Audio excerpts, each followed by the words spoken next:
Welcome to English International, where we make learning English quick, convenient, logical, and fun. My name is Dr. Sarah. In this lesson, you will learn 6 important cultural tips for how to meet an American. Let's get started. Languages are known for the words they consist of and the grammatical patterns for combining those words. But did you know that language has a counterpart that is just as important as the words? You guessed it, culture. It is necessary to understand the culture where a given language is spoken. Only then will your use of the language be native-like and effective. So let's take a look at 6 cultural tips for using English to meet people from the United States of America. Let's get started with tip number 1. Use your hands. English greetings that take place face-to-face, that is, not over the phone or online, typically involve your hands. For example, we wave hello and goodbye, or we shake hands, depending on how formal or informal the greeting is. We also hug the people we are close to, such as family members and close friends. Now, when it comes to shaking hands, there are a few things you should know. Always shake with your right hand. Also, you should stand 1 arm's length away from people when you're meeting them. Standing too close is considered an invasion of one's personal space. We joke about having a bubble around us, and if you stand too close, you'll pop the other person's bubble. And you don't want to do that. Now, when shaking hands, your palms will face each other, and the handshake itself will involve a firm grasp and a brisk up and down movement, occurring 2 or 3 times. After that, let go of the person's hand right away, and be sure to look the other person in the eye and to smile while you are shaking hands. Now, generally speaking, if someone extends their hand to you, it is impolite to not shake it. However, if religious beliefs prevent you from doing so, simply state this and it will be respected. Or if you happen to be sick and you do not want to spread germs, just say you are not feeling well and therefore do not want to shake hands. Oftentimes, if you shook someone's hand when you met them, they will expect you to do the same when you part ways. The only time this does not occur is if the conversation is very short, maybe under 2 minutes. In that case, since you just shook hands, the speaker will probably not do so again when you say goodbye. Now, on to our second cultural tip for meeting Americans. It is common to begin English conversations with what we call small talk. So what exactly is small talk? Well, it does not mean talking quietly or being shy. It simply means an informal discussion. Topics for small talk are limited to impersonal and non-controversial ones. In other words, you would not want to talk about topics that involve strong opinions or that cause a debate like politics or religion, for example. When we use small talk, we also speak about things in a positive way and avoid coming across as negative. Common small talk topics include the weather, your surroundings, technology developments, movies and TV shows, and topics shared between you and the other speaker. Let's start with the weather. Most English casual conversations involve some mention of the weather. This typically follows a standard greeting. So after exchanging "How are you?" greetings, one speaker will generally comment on the weather. For example, "Beautiful day, isn't it?"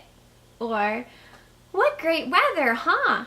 And by asking a question at the end of each of these examples, the person is giving the other speaker a chance to agree and add a comment. And this is one effective way to keep the conversation going. Another topic for small talk is your surroundings. In other words, you could comment on anything around you since this would be shared between both speakers. For instance, imagine you are at an outdoor music concert.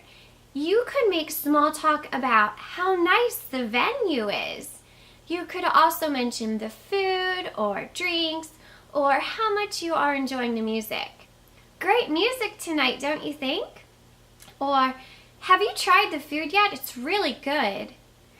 Next, small talk can mention technology as long as it isn't anything controversial.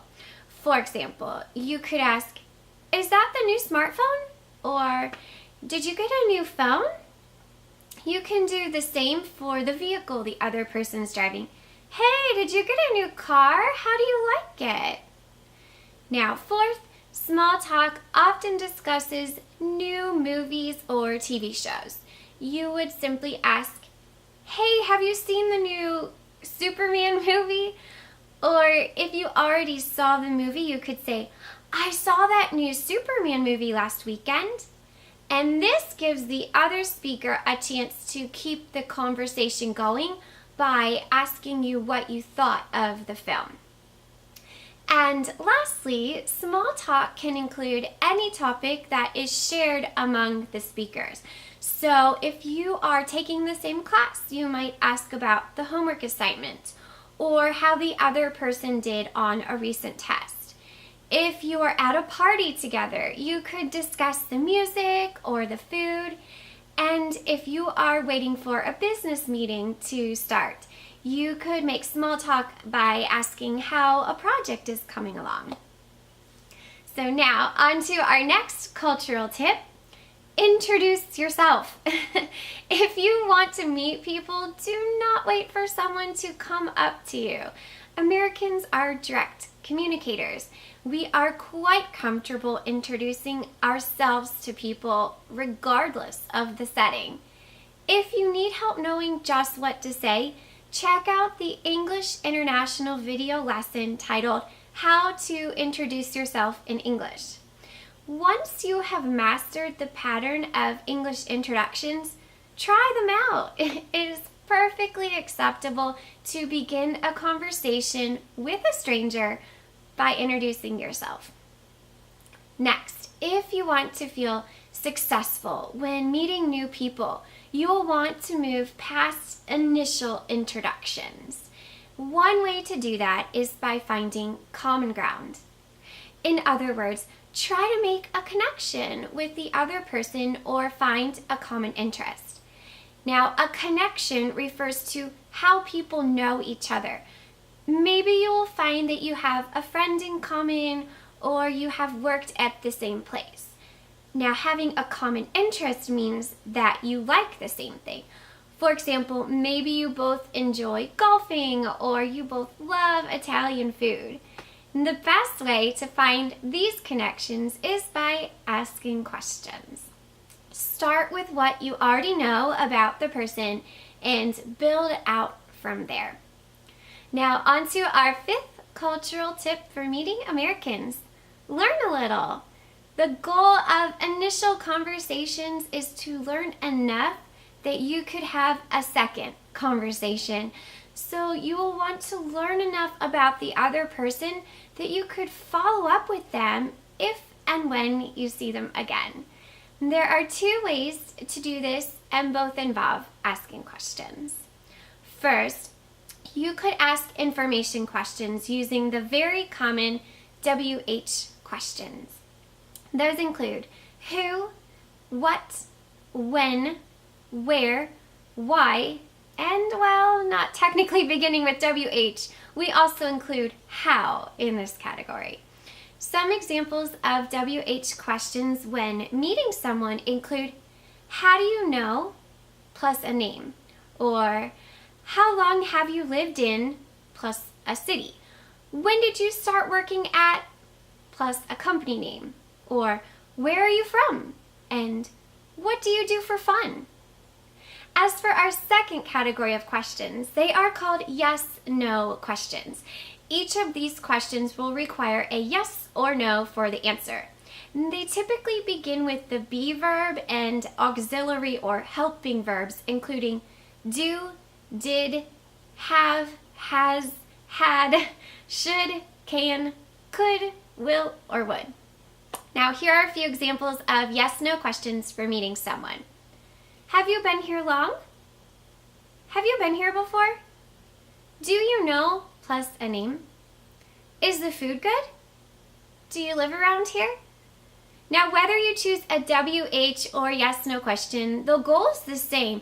You're trying to get to know the other speaker. For Americans, it's common to discuss our jobs when we first meet someone. We also tend to ask each other, where are you from? Especially if we detect an accent that differs from our own. And finally, if you want to meet Americans, it's important to understand how to end the conversation. In general, you'll want to smile and remain polite. If you shook hands when you met, you will likely do so again when you say goodbye. This is expected in business settings, but becomes optional in more casual settings. Also, you should mention something you enjoyed about the conversation or simply state that you are glad you met the person. Then give a reason why you are ending the conversation. Try to be truthful, but if you really just want out of the conversation, you could make up an excuse. Common reasons for ending conversations include to find someone, to use the bathroom, to get food or a drink, to leave the meeting or event to go somewhere else. For example, well, it was a pleasure meeting you. I actually need to go find my coworker. Have a good afternoon. Or, I'm going to go get a drink, but it was nice meeting you. So there you have it. When you meet Americans, be sure to use these 6 cultural tips. Again, they are 1, use your hands. 2, make small talk. 3, introduce yourself. 4, find a connection. 5, learn a little. And 6, end the conversation. By using these tips, you'll find you're more comfortable meeting Americans. You'll gain confidence and you'll be able to read the cultural cues being used by other speakers. This will allow your conversations to run more smoothly with a clear beginning, middle, and end. And those initial conversations will pave the way for those all-important follow-up conversations. Now be sure to like, share, and of course subscribe to English International so we can continue your English language journey together. Until next time, bye-bye!